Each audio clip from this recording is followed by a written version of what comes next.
Hi hello నమస్తే welcome back to our channel. నేను మీ వైష్ణవి. ఇవాల్టి వీడియోలో చికెన్ పకోడాని బండి మీద టేస్ట్ వచ్చేలాగా ఇంట్లోనే ఈజీగా ఎలా తయారు చేయాలో చూపించబోతున్నానండి.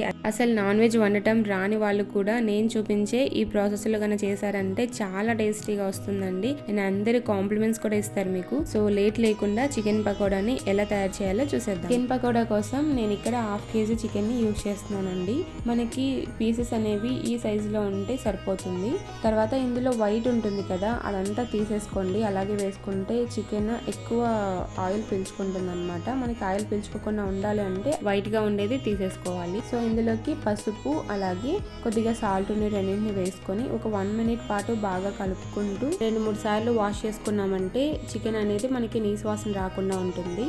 వాష్ చేసుకున్న తర్వాత చికెన్ లో ఉన్న వాటర్ అంతా కూడా వెళ్ళిపోయేంత వరకు డ్రై చేసుకోవాలి. ఈ కన్సిస్టెన్సీలో ఉంటే సరిపోతుంది మనకి. ఇప్పుడు ఇందులోకి రుచికి సరిపడా సాల్ట్, 1.5 tablespoon కారం, అలాగే అరదబ్బ లెమన్ జ్యూస్ని కూడా పిండుకొని ఇవన్నీ కూడా పీసెస్కి బాగా పట్టేలాగా ఒకసారి కలుపుకోవాలి.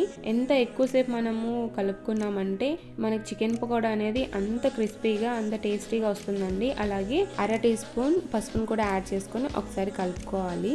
తర్వాత 1 tablespoon జీలకర్ర మిరియాల powder, 1 tablespoon garam masala, 1 tablespoon ధనియా పౌడర్, 1 tablespoon అల్లం వెల్లుల్లి పేస్ట్, తర్వాత కొద్దిగా ఫుడ్ కలర్ని కూడా యాడ్ చేసుకుంటున్నానండి. ఇది ఆప్షనల్, మీకు కావాలంటే వేసుకోవచ్చు. యాడ్ చేసుకున్న ఈ ఇంగ్రీడియంట్స్ అన్నీ కూడా చికెన్ పీసెస్కి బాగా పట్టేలాగా ఒకసారి కలుపుకోవాలి. ఇప్పుడు ఇందులోకి 1 tablespoon శనగపిండి, 2 tablespoon రైస్ పౌడర్, అలాగే 3 tablespoon కార్న్ ఫ్లోర్ని యాడ్ చేసుకోవాలి. కొద్దిగా వాటర్ని కూడా యాడ్ చేసుకుంటూ చికెన్ ముక్కలకి యాడ్ చేసుకున్న ఇంగ్రీడియంట్స్ అన్నీ కూడా బాగా పట్టేలాగా ఒకసారి కలుపుకోవాలి. వాటర్ని ఎక్కువ యాడ్ చేసుకోకండి, జస్ట్ 2-3 tablespoons అయితే మనకు సరిపోతుంది.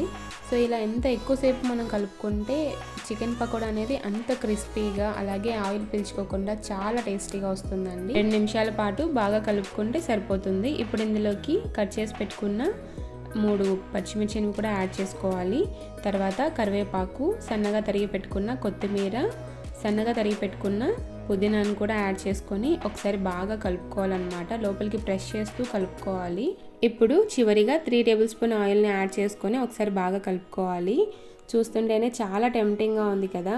సో ఈ ప్రాసెస్లో కనుక మీరు చేశారంటే అసలు 1 piece కూడా ఎవరికి పెట్టకుండా మీరే తినేస్తారండి, అంత టేస్టీగా ఉంటుంది. ఇప్పుడు మూత పెట్టుకొని ఒక 3 hours పాటు ఫ్రిడ్జ్లో మ్యాగ్నేట్ చేసుకోవాలి. మినిమం 1 hour ఉన్నా సరిపోతుందండి. నేనైతే 3 hours పెట్టుకున్నాను.